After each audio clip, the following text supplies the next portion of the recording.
Hi everyone, आप सभी को फिर से एक नए वीडियो में स्वागत है।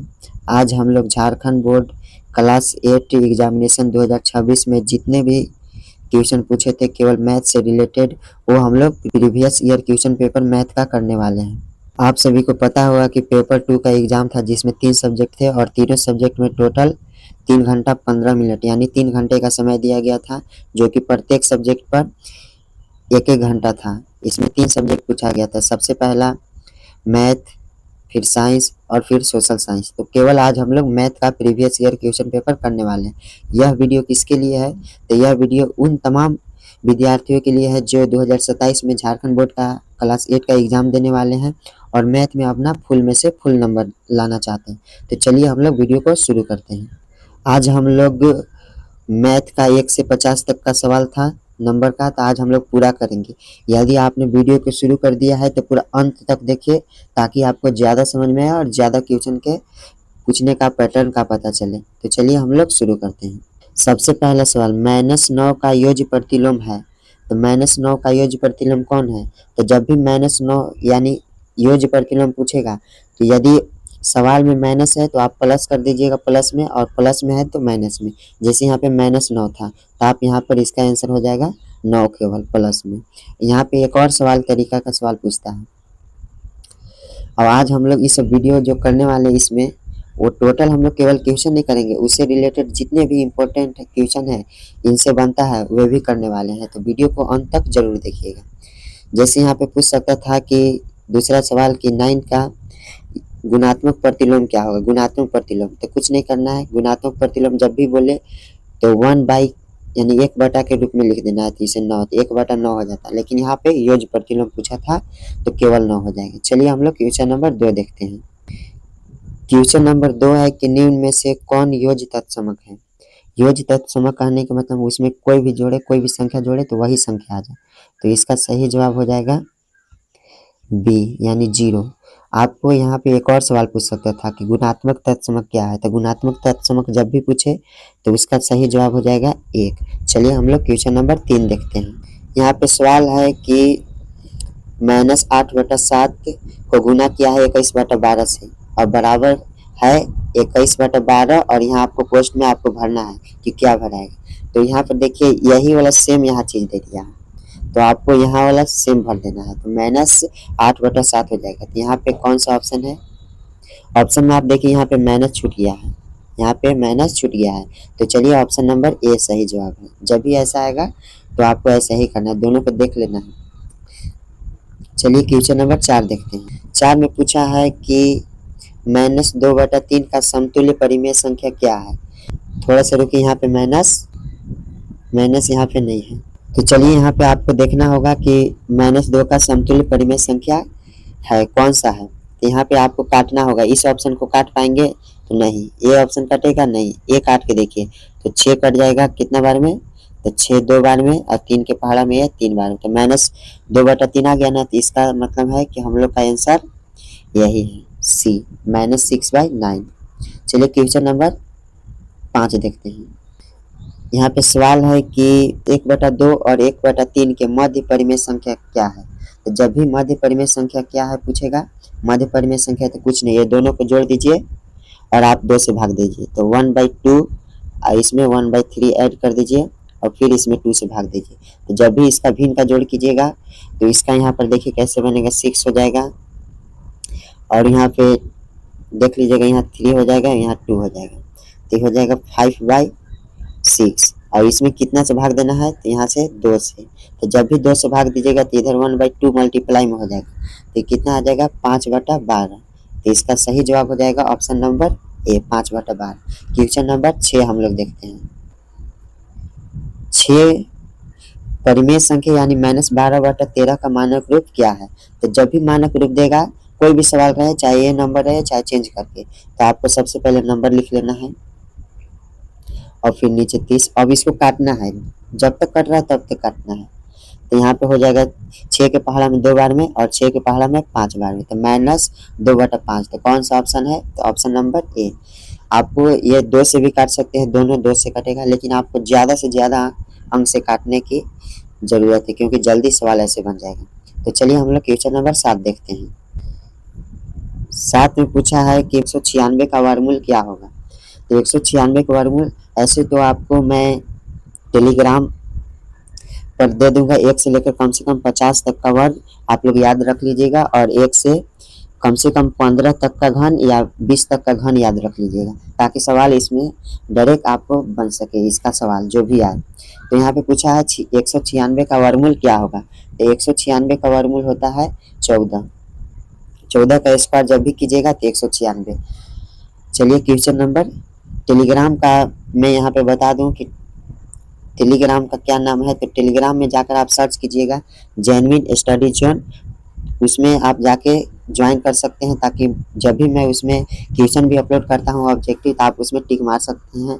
तो आप टेलीग्राम का लिंक यहाँ पे, लिंक तो नहीं लेकिन यहाँ पे नाम दे दिया जाएगा, और टेलीग्राम पर जाके आप सर्च कर सकते हैं। तो चलिए क्वेश्चन नंबर हम लोग 8 देखते हैं। यहाँ पर देखिए तुरंत पूछ दिया ना 16 का वर्ग क्या होगा। तो जिसको याद होगा तुरंत मार देगा, और नहीं याद होगा तो गुना करना पड़ेगा। तो गुना ऐसे कर सकते हैं 16 गुना 16, और ये जो आएगा तो इसका याद कर लेना है आपको 1 से 50 तक कम से कम। ऐसे तो पूछेगा नहीं लेकिन फिर भी याद कर लेना 1 से 50 तक, 30 तक ही पूछता है अधिकतर नहीं। तो चलिए इसका 16 का वर्ग क्या हो जाएगा, तो 256। क्वेश्चन नंबर 9 देखते हैं। यहाँ पे सवाल है कि 15 का स्क्वायर और 16 के स्क्वायर के बीच कितनी प्राकृतिक संख्या है। सबसे पहले बड़ा का लिखिएगा, तो 16 का स्क्वायर 256 और 15 का स्क्वायर 225, और इसमें से आपको दोनों को घटा देना है। तो 6 में से 5 गया 1, और 5 में से 2 गया 3, और यहाँ कट गया 31 बचा। तो 31 ऑप्शन में नहीं है, तो इससे घबराना नहीं है, आपको इसमें से भी एक माइनस कर देना है। अब आएगा 30, तो इसका सही जवाब हो जाएगा ऑप्शन नंबर बी 30। चलिए क्वेश्चन नंबर हम लोग 10 देखते हैं। निम्न में से कौन सा पूर्ण घन नहीं है। यदि आपने घन याद किया होगा कम से कम 15 तक, तो आपका सवाल यह बहुत ही आसान लगेगा आपको, लेकिन नहीं याद होगा तो कोई बात नहीं, हम लोग देखते हैं। जब भी आपको ऐसे चुनने का मौका मिलेगा या क्वेश्चन मिलेगा तो कैसे चुन सकते हैं। देखिए 1000 है, घन पूछेगा यानी 3 वो 0 है, तो इसका मतलब घन है, या 1 का घनमूल भी निकलता है, तो ये सही हो जाएगा। 216 आपको पता होगा 1010 का है, 216 कितना का है, तो लगभग 6 का है, 6 का है हाँ, और 128 है, ये नहीं है। तो यहाँ पे सही जवाब कौन हो जाएगा आपको, तो 128 हो जाएगा। अब इनमें से कोई नहीं, ये तो हो ही नहीं सकता है। चलिए क्वेश्चन नंबर हम लोग 11 देखते हैं। देखिए यहाँ तुरंत सवाल पूछ दिया कि 64 का घनमूल होगा। यदि आपको याद है घनमूल, इसीलिए बोल रहे हैं कि टेलीग्राम का नाम यहाँ पे दे दिया गया है, आप उसको जाकर जरूर ज्वाइन करें, ताकि वहाँ में इम्पोर्टेंट सवाल भेजा करता हूँ, और जो भी याद करने वाला सवाल है मैं भेजा करता हूँ। तो चलिए देखिए 64 का घनमूल क्या होगा। तो 64 का घनमूल यानी 64 का घनमूल, तो इसमें से देख लेना कि ऑप्शन से भी आप जा सकते हैं, घनमूल निकाल भी सकते हैं, भाज्य गुणनखंड विधि से निकाल सकते हैं, और ऐसे घनमूल का ऐसे चिन्ह देकर भी निकाल सकते हैं। आप लोग 2 तरीका से भी बना सकते हैं, लेकिन यहाँ पे ऑप्शन के अनुसार जाइएगा क्योंकि जल्दी बन जाएगा। आपको पता होगा कि किसका घन होता है 64, यहाँ पे 4 का, तो ऑप्शन नंबर डी सही जवाब हो जाएगा। क्वेश्चन नंबर 12, संख्या 11 का घन क्या होगा। देख लीजिए घन और वर्ग और वर्गमूल और घनमूल से कितना सवाल है। आप देखिए 11 का घन क्या होगा, याद है आपको तो आप डायरेक्ट टिक मार सकते हैं। तो 11 का घन होगा 1331, और बाकी ये सब तो घन है ये नहीं है। चलिए क्वेश्चन नंबर 13 देखिए, यहाँ पे सवाल क्या है 13 नंबर, 3 का घात 4 यानी 3 का पावर 4 का अंकित मान कितना होगा। तो जब भी आपको ऐसा देगा तो बेस में कितना है, तो बेस में 3 है, अब पावर कितना है 4, तो यही 3 को 4 बार गुना कर दीजिए, 3 3 4 बार, कितना हो जाएगा 3 तिया 9, 9 तिया 27, और 27 तिया 81, 81 कौन सा है, तो ऑप्शन नंबर डी सही जवाब हो जाएगा। चलिए अब हम लोग देखते हैं क्वेश्चन नंबर 14। इसमें सवाल क्या है, तो x बराबर 0 है, तो x का पावर 0 है तो उसका मान क्या होगा। तो जब भी आपको एक बात हमेशा याद रखना है कि जब भी किसी का पावर 0 है, यानी कोई भी संख्या एक जगह पर कोई भी नंबर आ जाए, जब भी इसका पावर 0 होगा तो हमेशा मान कितना होगा 1। लेकिन यहाँ पे बोल दिया है ना कि x बराबर 0 यानी इसी का मान दे दिया है 0, तो ये अपरिभाषित यानी परिभाषित नहीं है। दूसरा इसका ऑप्शन नंबर डी हो जाएगा सही जवाब। यदि बोलता है 1 का पावर यानी कोई भी नंबर यानी 0 का पावर न देकर ऐसा रहता है कि 5 के पावर 0 का मान कितना होगा, तो 1 होगा, 10 का पावर 0 का मान 1 होगा। आपको याद रखना है किसी भी संख्या का पावर केवल 0 के छोड़कर अगर 0 है उसका पावर में तो 1 होगा। चलिए क्वेश्चन नंबर 15 देखते हैं। यहाँ पे सवाल क्या है कि x का पावर x माइनस 4 बराबर 1 है तो x का मान क्या x का मान आपको क्या बताना है कि क्या होगा। तो चलिए हम लोग देखते हैं। अब यहाँ पे 2 का पावर है x माइनस 4 बराबर 1 है। 1 को आप ऐसे अभी बोला था ना मैं कुछ 14 नंबर क्वेश्चन में कि किसी का पावर 0 हो तो उसका मान 1 होगा। तो आप हम लोग यहाँ पे लिख सकते हैं 2 के पावर 0 क्योंकि उसका मान 1 होगा, 1 का बराबर होगा तो लिख सकते हैं। तो जब नीचे बेस सेम होता है तो ऊपर वाला आपस में बराबर हो जाता है। तो x माइनस 4 बराबर 0, x बराबर क्या आ जाएगा तो x बराबर 4 आ जाएगा क्योंकि माइनस बराबर के उधर जाता है तो प्लस बन जाता है। तो इसका सही जवाब हो जाएगा option number A. 4 question number 16 देखते हैं। इस सवाल को दो तरीके से बना सकते हैं। सबसे पहले आप क्या कर सकते हैं, ऑप्शन भी रख सकते हैं या अपने मन से भी मान सकते हैं। तो चलिए हम लोग ऑप्शन रख के देखते हैं क्योंकि वही सबसे बेहतर है। सबसे पहले लिखते हैं ए वाला ऑप्शन, ऑप्शन नंबर ए 7 3 और इसमें 6 से गुना करना है। तो 6 3 18, 1 बच गया, 7 6 42, 1 43। क्या ये है नीचे नहीं ना है तो ये गलत हो जाएगा। तो चलिए हम लोग अब दूसरा देखते हैं।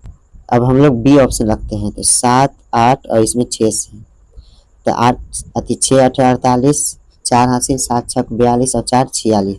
देख लीजिए यही है ना यहाँ पे। तो इसका मतलब हम लोग का कौन सा ऑप्शन सही हो जाएगा तो option number B. Question number अब हम लोग देखिए 17 देखते हैं। चलिए 17 में सवाल देखिए, -5x में y का गुणांक क्या है। जब भी गुणांक पूछेगा ऐसे भी दे सकता हूँ, ऐसे भी सवाल दे सकता है। रुकिए थोड़ा सा, ऐसे भी सवाल दे सकता है कि 3x y में y का गुणांक क्या है। तो y का गुणांक ये सब है, y को छोड़कर बाकी सब है। तो यहाँ पे ऐसे ही पूछा है कि 5xy में y का गुणांक क्या होगा। तो इसका y को छोड़कर तो 5x बचता है। तो कौन सा हो जाएगा ऑप्शन नंबर ए। जब भी सवाल ऐसा दे गुणांक तो आपको देखना है उसको छोड़कर कौन सा है, उसमें गुना कौन सा है। तो 5x इसमें था। चलिए अब हम लोग क्वेश्चन नंबर 18 देखते हैं। 18 में सवाल है कि एक्स स्क्वायर माइनस 1 में से घटाना है 1 माइनस एक्स स्क्वायर। तो घटाने पर जो आएगा उसको लिखना है। तो चलिए हम लोग देखते हैं। एक्स स्क्वायर माइनस 1 में से घटाना है तो किसको घटाना है तो 1 माइनस एक्स स्क्वायर को। अब देखिए यहाँ पे एक्स स्क्वायर हो जाएगा, -1 हो जाएगा और माइनस और प्लस तो हो जाएगा, गुना में होगा तो -1 हो जाएगा और माइनस माइनस गुना में होगा तो क्या हो जाएगा प्लस, तो प्लस एक्स स्क्वायर। अब यहाँ पर आप देख सकते हैं कि एक्स स्क्वायर दोनों प्लस में है तो क्या हो जाएगा 2x स्क्वायर और माइनस माइनस दोनों आपस में जुटेगा तो माइनस का ही चिन्ह होता है लेकिन जुट जाता है तो 2। तो कौन सा ऑप्शन आपको दिखा तो ऑप्शन नंबर बी। यहाँ पे हम लोग केवल आंसर नहीं बता रहे हैं, यहाँ पे सॉल्यूशन किया जा रहा है और उससे रिलेटेड और भी इम्पोर्टेंट सवाल कराया जा रहा है। यदि यहाँ तक वीडियो देखें आप पसंद है तो लाइक करिए। चलिए अब हम लोग देखते हैं क्वेश्चन नंबर 19। 51 के स्क्वायर माइनस 49 के स्क्वायर का सही मान क्या होगा। तो ये आपको पता होगा कि हम बोले थे कि वर्ग याद कर लीजिएगा, इसीलिए बार बार बोल रहा हूँ कि मैं कि टेलीग्राम पर मेरा चैनल बना हुआ है, इसी नाम से है जो यूट्यूब पर है। यहाँ नाम भी दे दिया जाएगा एडिट करने के दौरान, तो आप वहाँ से ज्वाइन कर सकते हैं। चलिए हम लोग इस सवाल को बनाते हैं। 51 के स्क्वायर में से घटाना है 49 के स्क्वायर। तो आप ऐसे नहीं कर सकते 51 और 49 घटा दिए 2 और 2 का स्क्वायर कर दिए 4, तो 4 ऑप्शन में नहीं है। तो ऐसे नहीं करना, 51 के स्क्वायर लिखना है। तो 51 के स्क्वायर कितना होता है, हाँ 2601 होता है उसका। और 49 का कितना होता है तो 2401 और दोनों को आपस में क्या कर देना घटा देना। तो जब भी घटाइएगा तो यहाँ कितना आ जाएगा 200। तो आपको कौन सा दिख रहा है ऑप्शन, तो ऑप्शन नंबर बी। चलिए हम लोग क्वेश्चन नंबर 20 देखते हैं। अब यहाँ पे बोला है कि 20 में m स्क्वायर को m प्लस n से गुना करना है तो क्या प्राप्त होगा। तो चलिए हम लोग करते हैं। इधर m स्क्वायर है, इसमें गुना किस में करना है तो इसमें हम लोग m प्लस n से करना है।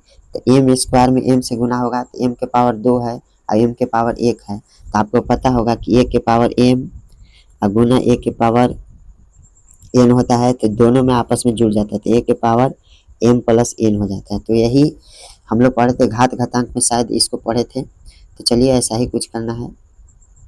यहाँ पे देखिए m का पावर 2 है और m का पावर 1 है तो कितना हो जाएगा m के पावर 3 हो जाएगा। अब प्लस m का स्क्वायर में गुना करना है n से, तो m का स्क्वायर सेम रहेगा और इसमें n जुड़ जाएगा लास्ट में। तो कौन सा ऑप्शन है तो आपको ऑप्शन यहाँ पे दिख रहा है ऑप्शन नंबर ए। बहुत सारे लोग m के पावर 3 लिख देते हैं तब n लिखते हैं, तो ये गलत है। ऑप्शन नंबर ए सही जवाब। चलिए question number 21, M square plus M minus 56 का गुणनखंड क्या होगा। जब भी आपको गुणनखंड ऐसा दे दे तो सबसे पहले इसका देखिए, एम स्क्वायर का गुणांक क्या है, तो 1, कुछ नहीं है तो 1 है, और 56 तो इसका आया 56, तो -56, तो इसको दो संख्याओं में तोड़ना है गुणनखंड के रूप में, गुना के रूप में, और उसको जोड़ने पर कितना आना चाहिए, तो उसको जोड़ने पर आना चाहिए एम, यानी 1 आना चाहिए। तो चलिए तोड़ते हैं इसको, अभी माइनस नहीं भी लिखेगा तो कोई दिक्कत अभी उतना है नहीं। चलिए आगे देखते हैं क्या होता है इसमें। तो 56 को आप कैसे लिख सकते हैं, तो 7 के पहाड़ा में 8 बार में है। अब यहाँ पे आप कैसे करेंगे दोनों में कि यहाँ पे बीच में 1 है, तो आप बड़ा में से छोटा घटा दीजिए, तो आप इसको उल्टा भी लिख सकते हैं, 8 और 7, तो 8 के पहाड़ा में 7 बार पढ़िएगा, 8 के पहाड़ा 7 बार, तो 56 आएगा, तो आ गया 56। तो इसको आप कर सकते हैं कैसे, एगो को माइनस में लिख सकते हैं, 8 में से 7 घटाइएगा तो 1 आ जाएगा। तो चलिए अब इसको देखते हैं, तो कैसा हो जाएगा, एम स्क्वायर प्लस 8m में से घटाना है 7m माइनस 56, तो आप यहाँ पे कॉमन ले सकते हैं, ये दोनों में कॉमन ले सकते हैं। क्या कॉमन दिख रहा है आपको, तो m कॉमन दिख रहा है, और यहाँ m बच गया प्लस 8, फिर यहाँ से कॉमन क्या ले सकते हैं, तो माइनस ले सकते हैं कॉमन, -7 ले सकते हैं, फिर यहाँ m बचेगा और यहाँ प्लस में 8 बचेगा। तो यहाँ पे क्या हो जाएगा, एक बार कोष्ट के बाहर वाला लिखिए, एक बार कोष्ट के अंदर वाला लिखिए। तो पहले अंदर वाला लिखते हैं, m प्लस 8, और दूसरा हो जाएगा m, और यहाँ पे -7 है, तो यही वाला -7 हम लोग लिख देंगे, -7। तो आपको कौन सा ऑप्शन दिखा, तो ऑप्शन नंबर ए आपको दिखा, तो सही जवाब हो जाएगा ऑप्शन नंबर ए। अब हम लोग क्वेश्चन इसका बनाने का तरीका भी था, इस दोनों को डायरेक्ट गुना करके देखिए, ये नहीं आता फिर इसको देखिए, लेकिन ऐसा कर सकते हैं, लेकिन यहाँ पे हम लोग बना चुके हैं। तो एक इस 2 सवाल बनाने का इसका तरीका था। क्वेश्चन नंबर 22, यहाँ पे सवाल है a square plus 2ab plus b square का गुणनखंड क्या होगा। तो आपको फार्मूला याद होगा, ए प्लस बी के होल स्क्वायर पर है, किसका स्क्वायर पर है, तो ए स्क्वायर नहीं है, ये किसका फार्मूला पर है, तो ए प्लस बी के होल स्क्वायर पर। तो जब भी ए प्लस बी के होल स्क्वायर है तो ए प्लस बी और ए प्लस बी 2 बार लिख सकते हैं, क्योंकि 2 का स्क्वायर होता है 2 गुना 2, 2 बार लिख सकते हैं, ऐसा ही करना है। ए प्लस बी का होल स्क्वायर है तो यही चीज़ 2 बार हम लोग लिख सकते हैं, तो इसका सही जवाब हो जाएगा ऑप्शन नंबर ए। चलिए अब हम लोग क्वेश्चन नंबर 23 देखते हैं। 23 है कि एक्स स्क्वायर में भाग देना है, यानी x square divided by x का भागफल क्या होगा। तो चलिए हम लोग देते हैं, एक्स स्क्वायर है और इसमें एक्स से भाग देना है, तो भाग देना है तो नीचे लिख सकते हैं, एक्स स्क्वायर कैसे बना है, तो एक्स इंटू एक्स, यानी एक्स गुना एक्स के रूप में बना है, गुना लिख देते हैं चलिए, और नीचे एक्स है, एगो एक्स कट गया, तो कटने के बाद एक्स बचा, तो एक्स कौन सा है, ऑप्शन नंबर बी। चलिए क्वेश्चन नंबर हम लोग ऐसे ही सवाल को बनाना जब भी भाग देना है। क्वेश्चन नंबर 24, सवाल है कि 8 बराबर q प्लस 3 का हल क्या होगा, यानी q का मान ज्ञात करना। तो जब भी ऐसा देगा तो सबसे पहले लिख दीजिए, प्रयास कीजिएगा एक्स वाला पार्ट को इधर लिखिएगा लेफ्ट साइड। चलिए इसको ऐसे भी लिख सकते हैं, बराबर 8, तो यहाँ पे q का मान ज्ञात करना है, तो 8 और प्लस 3 है वहाँ जाके -3, तो q बराबर क्या आ जाएगा, तो q बराबर 5 आ जाएगा, तो 5 ऑप्शन नंबर ए में। चलिए क्वेश्चन नंबर, आप ऐसे भी कर सकते हैं, ऑप्शन से भी जा सकते हैं कि 3 में क्या जोड़े कि 8 आ जाएगा, तो ऐसे भी 5 जोड़ना है, जैसे मन है वैसे बनाइए। क्वेश्चन नंबर 25, श्याम की आयु x वर्ष है, तो 5 वर्ष बाद उसकी उम्र 20 वर्ष हो जाएगी, तो इसका समीकरण क्या है। चलिए लिखते हैं, श्याम की आयु कितना है, x वर्ष, तो 5 वर्ष बाद यानी +5 होगा, तो कितना हो जाएगा, तो 20, तो इसका समीकरण यही बना। कौन सा ऑप्शन में आपको दिख रहा है, तो ऑप्शन नंबर बी में, x + 5 = 20। चलिए देखते हैं क्वेश्चन नंबर 26। 25 यहाँ तक खत्म हो गया। यदि वीडियो पसंद आ रहा है तो अंत तक देखना ना भूलिएगा, जरूर देखिएगा अंत तक, क्योंकि आपको बहुत सारा चीज़ ऐसा सीखने को मिलेगा जो आप पहले से नहीं जानते हैं। चलिए देखते हैं क्वेश्चन नंबर 26। यहाँ पे सवाल में पूछा गया है कि यदि किसी विद्यालय में 60% विद्यार्थी लड़के हैं और लड़कियों की संख्या 520 है, तो लड़कों की संख्या ज्ञात करना है। चलिए हम लोग याद करते हैं। सबसे पहले यहाँ क्या दिया है, 520, ये किसका संख्या है, तो ये है लड़कियों का। तो यदि विद्यालय में 60% विद्यार्थी लड़के हैं तो लड़कियां कितने होंगे, तो 40। 40 का परसेंट का मान ये दिया गया है 520। तब पूछा क्या है, तो लड़कों की संख्या पूछा है, तो लड़कों की संख्या कितना परसेंट है, 60। तो इसको आप 60 से गुना कर सकते हैं। अब इसको काट दीजिए, यहाँ से 0 से 0 गया, 13 ये एक बार में गया 4 पहाड़ा में, अभी 13 बार में गया, तो 13 छक 78, 78 में एक 0 लग जाएगा, तो यानी 780। 780 कौन सा है, तो ऑप्शन नंबर ए। चलिए हम लोग क्वेश्चन नंबर 27 देखते हैं। 27 में सवाल है कि यानी 250 किलोग्राम आलू में से 10% आलू सड़ गया, तो जिसे हटा दिए गए, तो कितना आलू बचा। इस सवाल के बनाने के दो तरीका है। यह शॉर्ट में भी मैं अपलोड कर दिया था इसी चैनल पर, लेकिन चलिए इसको अब लॉन्ग फॉर्मेट में आया तो बनाना तो पड़ेगा। चलिए देखते हैं, 250 है और यहाँ पे 10% आलू सड़ गया है, तो आप ऐसे भी बना सकते हैं। सबसे पहले 10% का मान निकालिए, फिर जितना आएगा उसको 250 में से घटा दीजिए, ऐसे भी बन सकता है। या तो आप ऐसे भी कर सकते हैं कि पूछा है कि कितना आलू बचा, तो 10% आलू सड़ गया तो कितना परसेंट बचा, तो 90%। चलिए 90% का मान निकालते हैं। 90 आप परसेंट के मतलब होता है बटा में 100। एक 0 से 1 0 गया, 1 0 से 1 0 गया। अब 25 नवा कितना होता है, तो 25 नवा 225, ऑप्शन नंबर बी। चलिए क्वेश्चन नंबर हम लोग 28 देखते हैं। एक रेडियो का विक्रय मूल्य 380 है, इस पर 5% बटा दिया जाता है यानी छूट दिया जाता है, तो रेडियो का अंकित मूल्य क्या हो जाएगा। तो चलिए हम लोग इसको बनाते हैं। सबसे पहले आप इसको क्या कर सकते हैं, तो सबसे पहले 380 है, 380 ये 5% बटा दिया जाता है, तो यानी कितना में बेचा गया, तो 95 में बेचा गया है, तो 95 का मान है यानी 95% का मान है, तो अंकित मूल्य कितना होता है, तो अंकित मूल्य 100 होता है। चलिए इसको 100 कहाँ लिखें, चलिए इस साइड 100 लिख देते हैं। 100 इधर भी लिखे, कोई फर्क नहीं पड़ने वाला। अब यहाँ पे क्या कर सकते हैं, 19 के पहाड़ा में 5 बार में, 19 के पहाड़ा में 2 बार में 38, यहाँ आ गया 20, 5 के पहाड़ा में 1 बार में और 5 के पहाड़ा में 4 बार में, तो यहाँ 100 में 4 से गुना कीजिएगा तो कितना आ जाएगा, 400। तो आपको कौन सा ऑप्शन दिखा, तो ऑप्शन नंबर ए। चलिए हम लोग क्वेश्चन नंबर 29 देखते हैं। तो पूछा गया है कि 400 रुपये का 12.5% ब्याज दर से 2 वर्ष का साधारण ब्याज कितना होगा। चलिए हम लोग इसको देखते हैं। 400 है और सबसे पहले साधारण ब्याज का फॉर्मूला याद रखना होगा आपको, एसआई यानी सिंपल इंटरेस्ट बराबर क्या होता है, तो P into R into T divided by 100। इसी फॉर्मूला पर आपको बनाना है, कोई भी दे दे, अथी यहाँ पे अथी मूलधन भी दे दे, प्राइस भी दे दे, यहाँ रेट दे दे और टाइम दे दे, कोई भी निकालने के लिए यहाँ पर दे सकते हैं। इसी फॉर्मूले के साथ बनेगा, इधर उधर करके थोड़ा सा, लेकिन यहाँ पे सिंपल दे दिया है। तो यहाँ पे कितना था, पी तो 400, रेट कितना था, तो 12.5%, अथी 12.5%। तो इसको हम लोग ऐसे भी तोड़ सकते हैं, 12 दूना 24 और 1 25, तो 25/2 गुना 2 वर्ष, तो 2 अब बटा 100 है, तो सब के नीचे भी बटा लिख सकते हैं, या आप इसके बटा में भी यहाँ 100 कर सकते हैं, क्योंकि ये मल्टीप्लाई हो जाता है नीचे आके। अब यहाँ 100 के पहाड़ा में 4 बार में 1 कट गया, अब 2 के पहाड़ा में 2 कट गया, तो 25 के पहाड़ा 4 बार पड़िएगा तो कितना आ जाएगा, तो 25 चौका 100। तो आपको कौन सा ऑप्शन दिखा, तो ऑप्शन नंबर ए। चलिए क्वेश्चन नंबर 30 देखते हैं। एक दुकानदार द्वारा स्वेटर पर 20% बटा दिया जा रहा है, इस आधार पर कौन सा कथन सही होगा। तो जब भी बटा दिया जाता है तो अंकित मूल्य पर दिया जाता है, कौन सा मूल्य पर, अंकित मूल्य पर। तो इसका कौन सा सही हो जाएगा, तो ऑप्शन नंबर सी, अंकित मूल्य में से 20% घटेगा।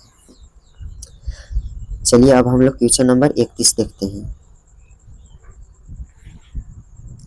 31 में क्या है कि 3/7 प्लस x बराबर 17/7, तो इसका x का मान ज्ञात करना है, ये समीकरण का सवाल है। चलिए ज्ञात करते हैं।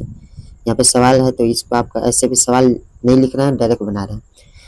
यहाँ पे आप मान रखकर भी बना सकते हैं, ऑप्शन का मान जो भी है उसको रखकर। चलिए हम लोग क्वेश्चन बनाते हैं। 3/7 प्लस x बराबर 17/7, तो x का मान ज्ञात करना है, तो ये जोड़ में अभी उधर जाके काम बना जाएगा, तो घटा में 17/7 माइनस 3/7, और जब भी नीचे सेम आ गया तो आपका था एलसीएम निकालना नहीं पड़ा, 7 है, और जैसे ऊपर है वैसे ही रहेगा। 17 में से 3 गया 14, 14/7 एक बार में और 2 बार में, तो इसका मान 2/1 भी आ सकता है, 2 भी, क्योंकि एक नीचे है तो 2 ही बार में कटेगा, तो इसका ऑप्शन हो जाएगा ऑप्शन नंबर ए, 2। चलिए क्वेश्चन नंबर 32। एक कुर्सी का अंकित मूल्य 700 है और 10% बटा देकर इसे बेचा गया तो कुर्सी का विक्रय मूल्य ज्ञात करना है। अब 10% बटा दिया यानी छूट दिया।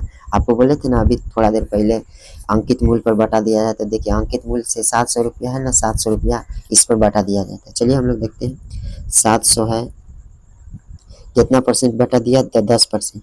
तो 10% आपको पैसे नहीं देने क्योंकि छूट दिया है। तो आपको कितने परसेंट देने हैं टोटल पैसे, विक्रय मूल्य कितना होगा, तो आपको 90% देना है। तो 90 अब प्रतिशत के मतलब होता है बटा में 100, 100 से 7 बार में, और जब भी यहाँ 7 है, 7 लिखा हुआ है। अब 7 से 9 90 में गुना कीजिएगा तो 9 से 63 और एगो 0 तो 630 हो जाएगा सही जवाब। चलिए हम लोग क्वेश्चन यहाँ सॉल्व नहीं करें, बनाकर पूरा देखा जा रहा है कैसे बनेगा। इससे रिलेटेड और दूसरा सवाल भी आएगा तो आप उसे बना सकते हैं। तो चलिए हम लोग क्वेश्चन नंबर 33 देखते हैं। दिए गए विकल्प में कौन सा व्युत्क्रमानुपात का उदाहरण है। यानी व्युत्क्रमानुपात माने एक बढ़ेगा तो दूसरा घटेगा, ऐसा नहीं होना चाहिए दोनों बढ़ेगा, इसको समानुपात बोला जाता है।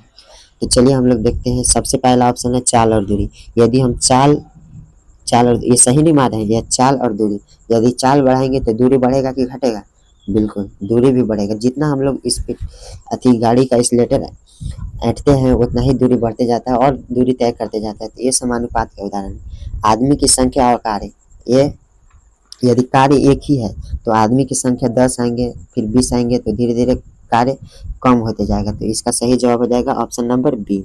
अब यहाँ पे ऐसे भी देख सकते हैं धूप और तापमान, ऑप्शन नंबर सी है। धूप बढ़ेगा तो तापमान भी बढ़ेगा, टमाटर का वजन ज़्यादा होगा तो दाम भी ज़्यादा देना होगा। चलिए क्वेश्चन नंबर 34 देखते हैं। एक समांतर चतुर्भुज जिसका प्रत्येक कोण अति समकोण होता है वह क्या कहलाता है, तो इसे हम लोग आयत कहते हैं, ऑप्शन नंबर ए। चलिए अब हम लोग क्वेश्चन नंबर 35 देखते हैं। जिस बहुभुज की सभी भुजाएं बराबर न हो उसे क्या, यानी वो क्या कहलाता है, तो इसे कहलाता है विषम बहुभुज, ऑप्शन नंबर बी सही जवाब हो जाएगा। चलिए क्वेश्चन नंबर 36। अब यहाँ पे कोण का मान निकालना है आपको। सवाल देखिए क्या है, नीचे दी गई आकृति में x का मान ज्ञात कीजिए। x का मान क्या होगा, आपको हमेशा याद रखना है कि जब त्रिभुज के तीनों कोणों का योग कितना होता है, तो 180 डिग्री, हमेशा याद रखिए। डायरेक्ट अगला बार ये भी सवाल पूछ सकता है कि त्रिभुज के तीनों कोणों का योग कितना होता है, चतुर्भुज का चारों कोणों का योग कितना होता है, तो ये सब याद रखना। इसका 360 होता है। तो चलिए हम लोग इसमें देखते हैं, इसको अभी मिटा देते हैं थोड़ा सा। त्रिभुज है तो आपको ये बात याद रखना है कि इस बिंदु पर यानी सी बिंदु पर बना कोण का मान टोटल कितना हो जाएगा, तो टोटल यहाँ पे 180 बनता है। तो यहाँ पे 130 दिया तो ये कितना हो जाएगा, तो ये 50 होगा, क्योंकि 180 में से 130 घटाएंगे तो 50 बचेगा। अब आपको पता है कि त्रिभुज के तीनों कोणों का योग कितना होता है, तो 180। तो आपको सबको जोड़ देना है, x प्लस 65 डिग्री और 50 डिग्री, इस सबको जोड़िए तो कितना आ जाएगा, बराबर 180 का मान होता है। तो यहाँ पे देखिए 65 और 50 जोड़िएगा तो कितना हो जाएगा, 115। कितना, x प्लस 115 बराबर 180। 180 x बराबर क्या हो जाएगा, तो 180 में से घटाइएगा 115 तो कितना आ जाएगा, यहाँ 0 में से यहाँ पे गया तो 5 बच गया, यहाँ बच गया 7, 7 में से 1 तो 6 और इधर कट गया तो 65 डिग्री। तो कौन सा है, तो 65 डिग्री। आपको यहाँ पे कलर चेंज कर दें ताकि पता चले। यहाँ पे ऑप्शन नंबर सी सही जवाब हो जाएगा। चलिए अब हम लोग देखते हैं क्वेश्चन नंबर 37। अभी जो बताए थे वही सेम क्वेश्चन आ गया, यानी क्या आया, तो दी गई आकृति में कोण x, कोण y और कोण z का योग कितना होगा। आपको अभी बताए थे चतुर्भुज के चारों कोणों का योग कितना होता है, तो 360 डिग्री। तो यहाँ पे 40 है तो बाकी कितना बच गया, तो 360 में से 40 घटा दो, कितना बचा था, 320। तो कौन सा ऑप्शन है, तो ऑप्शन नंबर डी। चलिए अब हम लोग क्वेश्चन नंबर देखते हैं 38। चलिए 2D आकृति नहीं है, इनमें से कौन 2D मतलब होता है 2 डायमेंशनल। तो इसका कौन सा हो जाएगा, तो इसका त्रिभुज भी है, 2D है, ये भी है, वर्ग भी है, घनाभ नहीं है। तो इसका सही जवाब हो जाएगा ऑप्शन नंबर डी। चलिए क्वेश्चन नंबर 39 देखते हैं।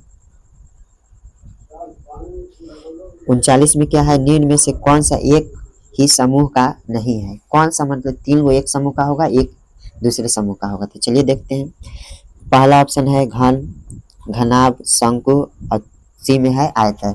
तो आप यहाँ पे देखिएगा ये तीनों है, तो तीनों यहाँ पे क्या है, तो क्षेत्रफल इसका निकलता है और यहाँ पे खुदे आयतन निकलता है, आयतन दे दिया है, तो ऑप्शन नंबर सी हो जाएगा, अलग यही है। क्वेश्चन नंबर 40, यदि एक वर्ग की भुजा की लंबाई मीटर में हो तो क्षेत्रफल क्या होगा, तो क्षेत्रफल हमेशा मीटर स्क्वायर में होगा, तो ऑप्शन नंबर बी सही जवाब हो जाएगा। यदि सेंटीमीटर में रहता ऊपर तो सेंटीमीटर स्क्वायर हो जाता है, समझ रहे हो, मिलीमीटर में रहता है तो मिलीमीटर स्क्वायर हो जाता है, यहीं पे आयतन रहता है ना तो मीटर की जगह पे क्या हो जाएगा, मीटर क्यूब हो जाता है, लेकिन यहाँ पे क्षेत्रफल पूछा है, तो इस बात को हमेशा याद रखिएगा, आगे हो सकता है पूछ दे। चलिए क्वेश्चन नंबर हम लोग देखते हैं 41, एक समचतुर्भुज का क्षेत्रफल कितना है, तो 88 सेंटीमीटर स्क्वायर है, उसका एक विकर्ण 11 सेंटीमीटर है, तो दूसरा विकर्ण कितना होगा। आपको हमेशा फॉर्मूला याद रखना है, समचतुर्भुज का क्षेत्रफल बराबर क्या होता है, तो समचतुर्भुज का क्षेत्रफल यानी एरिया बराबर इसका क्या हो जाएगा, तो 1/2, यहाँ पे लिख सकते हैं समचतुर्भुज का क्षेत्रफल, हम डायरेक्ट एरिया लिखें 1/2 d1 इंटू d2, यानी d1 क्या हो गया, तो ये हो गया पहला विकर्ण और d2 क्या होगा, तो दूसरा विकर्ण, और यहाँ पे ये क्या हो गया, तो क्षेत्रफल हो गया समचतुर्भुज का क्षेत्रफल। तो इसका मान हम लोग लिखते हैं, चलिए यहाँ पे 88 है, इसका 1/2 है, d1 कितना दिया है, तो d1 11 सेंटीमीटर है और d2 कितना है नहीं पता है, तो d2 रहने देते हैं। अब यहाँ पे 1/2 इधर है तो उधर जाके 2 डिवाइड में है तो उधर जाके 2 मल्टीप्लाई में हो जाएगा, तो चलिए ऊपर बनाते हैं कलर चेंज करके, यहाँ पे गुना में जाएगा तो कितना हो जाएगा, तो 176 हो जाएगा, अब बटा कितना होगा, तो 11 में 1 से गुना करेंगे 11 इंटू d/2 यानी d2, तो चलिए अब 176 है, इसमें हम लोग भाग लगाएंगे, 11 मल्टीप्लाई में है इधर आके डिवाइड में बनेगा बराबर d2, और जब भी इसको 11 में 11 से भाग लगाइएगा 176 में तो कितना आ जाएगा, एक बार में बच गया 6, 11 छक 66, तो इसका सही जवाब हो जाएगा ऑप्शन नंबर बी 16 सेंटीमीटर। चलिए इसको अलग कलर से चेंज करते हैं, ब्लैक से करते हैं, इसका सही जवाब कौन सा हो जाएगा, तो सही जवाब हो जाएगा 16 सेंटीमीटर। आप इस फॉर्मूला के जरिए कोई भी बना सकते हैं, यहाँ d2 भी दे सकता था, d1 d2 भी दे सकता था, दोनों में से कोई भी दे सकता है। तो चलिए हम लोग क्वेश्चन नंबर 42 देखते हैं। 42 में क्या है, यदि बेलन की त्रिज्या और ऊंचाई क्रमशः 7 सेंटीमीटर और 10 सेंटीमीटर है तो बेलन का आयतन कितना होगा। चलिए इसको हम लोग देखते हैं। तो बेलन का आयतन क्या होता है, तो बेलन का आयतन बराबर होता है पाई r स्क्वायर एच, तो इसी फॉर्मूला पर बना देना। पाई का मान होता है पाई का मान होता है 22/7, फिर यहाँ 7 सेंटीमीटर है, फिर 7 और इंटू 10, इस 7 से 7 10 लिख दिए, उधर चला गया 10, तो 7 से 7 हो गया। अब यहाँ पे 22 सत्ते कितना होता है, 22 सत्ते 154, 154 में 10 से गुना कीजिएगा, 154 में 10 से गुना कीजिएगा तो कितना हो जाएगा, तो 154 में 1 जीरो लग जाएगा, तो इतना सेंटीमीटर क्यूब होगा, क्योंकि यहाँ पे आपको बोला गया था सेंटीमीटर में है, तो आयतन जब भी होता है सेंटीमीटर में दिया गया है त्रिज्या और ऊंचाई, तो आयतन क्या होगा, तो सेंटीमीटर क्यूब में, तो ऑप्शन नंबर ए सही जवाब हो जाएगा। क्वेश्चन नंबर 43, एक घनाभाकार बॉक्स की लंबाई l है, चौड़ाई b है, ऊंचाई h हो तो बॉक्स का आयतन क्या होगा, तो बॉक्स का आयतन बराबर क्या होता है, घनाभाकार का है तो l गुने b गुने h, तो ऑप्शन नंबर सी सही जवाब हो जाएगा। क्वेश्चन नंबर 44, मिलान चिन्ह यहाँ पे क्या दर्शाता है, कौन सा नंबर, तो जब भी मिलान चिन्ह रहेगा तो ऐसे 1 2 3 4 और 5वां यहाँ से कट होगा, फिर से ऐसे करना होगा तो 1 2 3 4 और ऐसे 5वां कट होगा, अब फिर यहाँ पे कितना 1 2 3, तो इसका कितना होगा 5 5 10 और 3 13, तो 13 कौन सा ऑप्शन है, तो ऑप्शन नंबर डी। ऐसे और भी दे सकता है, तो आप याद रखिएगा मिलान चिन्ह हमेशा गिन देना है, चौथा के बाद एक 5 से कटता है। चलिए क्वेश्चन नंबर 45, वर्ग अंतराल 20 से 40 की ऊपरी सीमा क्या है। यहाँ पे 3 सवाल पूछता है, सबसे पहला ऊपरी सीमा क्या है वर्ग अंतराल देकर, फिर निचली सीमा क्या है और फिर वर्ग चिन्ह क्या है। अगला सवाल शायद आ सकता है, चलिए देखते हैं, अगला इसी में अगला सवाल आ सकता है। देखिए ऊपरी सीमा जब भी बोलेगा तो इसमें बड़ा कौन है, तो 40, तो 40 ऑप्शन बी, ऑप्शन नंबर 40 यानी ऑप्शन नंबर बी हो गया जिसमें 40 है। यदि निचली सीमा पूछता है तो यहाँ पे 20 हो जाता है, वर्ग चिन्ह पूछता है तो दोनों को जोड़ के 20 और 40 60 और 2 से भाग दे यानी 30 हो जाता है, तो यहाँ पे ऑप्शन तीनों दिख रहा है, आपको ऊपरी सीमा देना है तो इसमें बताना है, तो यहाँ पे ऑप्शन नंबर बी हो जाएगा। चलिए हम लोग क्वेश्चन नंबर 46 देखते हैं। देखिए यहाँ पे पूछ ही दिया कि वर्ग अंतराल 26 से 30 का वर्ग चिन्ह क्या होगा। तो वर्ग चिन्ह अभी बताए हैं, दोनों को जोड़ दीजिए और फिर 2 से भाग दे दीजिए। तो 30 और 26 को जोड़िएगा तो 56, और 56 को 2 से भाग दीजिएगा तो 56 2 बार में, यानी 2 के पहाड़ में 28 बार में आता है। Option number C. चलिए क्वेश्चन नंबर हम लोग 47 देखते हैं। आंकड़ा का निरूपण निम्न में से किसके द्वारा नहीं होता है। तो आयत चित्र के द्वारा भी होता है, दंड आरेख के द्वारा भी होता है, द्विदंड आरेख भी होता है, लेकिन वर्ग चित्र का नहीं होता है। तो ऑप्शन नंबर कौन सा हो जाएगा, तो बी, वर्ग चित्र। चलिए क्वेश्चन नंबर अब हम लोग देखने वाले हैं 48। आंकड़ों के सबसे बड़े एवं छोटे प्रेक्षणों के अंतर को क्या बोलते हैं। तो परिसर। जब भी आपको परिसर निकालना होगा तो सबसे देखिएगा बड़ा यानी ज्यादा कौन है, अब इसमें से छोटा घटा दीजिएगा, परिसर निकल जाएगा। यहाँ पे देख के आंकड़ा देख के पूछ सकता है। चलिए क्वेश्चन नंबर 49 में क्या है, मूल बिंदु का निर्देशांक क्या होता है। तो मूल बिंदु किसे बोलते हैं। तो यहाँ पे आपको निर्देशांक यहाँ पे पूछा है, तो मूल बिंदु कहते हैं, यहाँ 0,0 हो जाएगा। तो ऑप्शन नंबर ए होगा। चलिए क्वेश्चन नंबर हम लोग देखने वाले हैं 50, जो कि अंतिम सवाल है। सवाल देखिए, बिंदु 7 और 2 स्थित है, यानी किस चतुर्थांश में है। तो सबसे पहले बना लेते हैं ऐसे। जब भी ऐसे बना लिए तो सबसे पहले क्या करना है, इसमें हमेशा प्लस और प्लस वाला होता है, क्योंकि यहाँ पे अभी बताएं इसका नाम है y x dash y dash. शायद पिछला बार यही शायद बताया, तो देख लीजिएगा एक बार, ये नाम सही है। तो प्लस प्लस वाला होता है, यहाँ पे पहले माइनस होता है तो माइनस, और ऊपर प्लस तब प्लस, यहाँ दोनों माइनस में और यहाँ पहले प्लस में फिर माइनस में। तो यहाँ पे कहा है दोनों प्लस में है, तो ऑप्शन नंबर ए, यानी फर्स्ट चतुर्थांश में। यदि यह वीडियो आपको पसंद आया तो इस वीडियो को लाइक, शेयर और सब्सक्राइब करना ना भूलें। और भी जो भी आपके मन में डाउट होता है या कोई क्वेश्चन हमारे द्वारा गलत बनाया गया है तो आप उसे कमेंट बॉक्स में ज़रूर बता सकते हैं, ताकि अगला बार सुधार कर सकें। और वीडियो पसंद आया तो हमारे चैनल को सब्सक्राइब जरूर करें। और टेलीग्राम में जो चैनल बनाया है उसका लिंक इस वीडियो के डिस्क्रिप्शन में भी दे दूंगा, आप वहां से भी ज्वाइन कर सकते हैं, या उसका नाम को आप टेलीग्राम पर जाकर सर्च करके भी ज्वाइन कर सकते हैं। तो चलिए ठीक है, धन्यवाद, जय हिंद, जय भारत।